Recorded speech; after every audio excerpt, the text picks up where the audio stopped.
Sasa tuangazie taarifa nyingine. Kamati ya Seneti kuhusu uwekezaji wa umma na fedha maalum kwenye kaunti imeitaka serikali kuu kutia juhudi kulipa fedha zinazodaiwa na hospitali katika kaunti mbalimbali.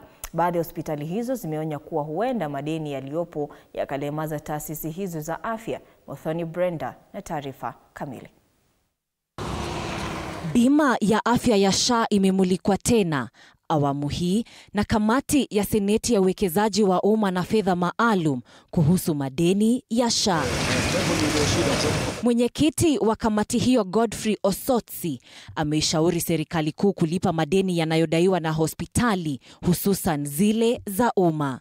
Aidha, Osotsi ameonya kuwa madeni hayo yanalemaza utoaji wa huduma katika hospitali mbalimbali, hasa zile zilizoko chini ya kaunti. Jambo ambalo linafaa lizingatiwe kwa sababu linaweza fanya hospitali mingi ziweze kukosa kufanya kazi kwa sababu ya malimbikizo ya pesa ya payments.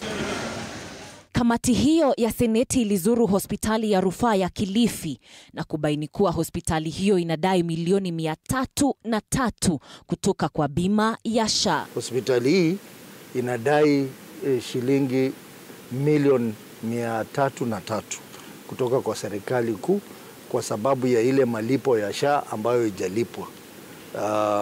Na hiyo ni jambo ambalo linafaa lizingatiwe.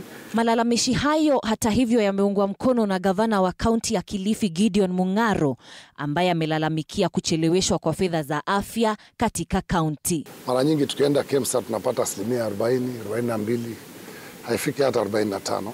Kwa kumaanisha 55% natakana tutafute mahali kwingine.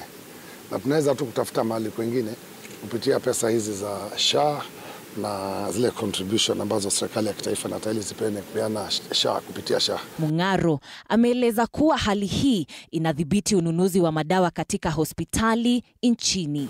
So tunaumia mara mbili. Pesa zimechelewa na tunabidi tununue vitu mara 10 ya ile bei ambayo tungepata katika shirika la KEMSA kule ambako tunaweza kununua. Hata kama hatupati zote lakini bei ni nafuu. Kwa hivyo milioni 300 ukienda kwa soko huru inakuwa ni kama tone la maji. Lakini milioni 300 tukienda KEMSA unapata vifaa mara 10 vile ambavyo ungeweza kununua mahali nyingine. Tangu kuzinduliwa kwake, bima ya SHA imekumbwa na changamoto sihaba.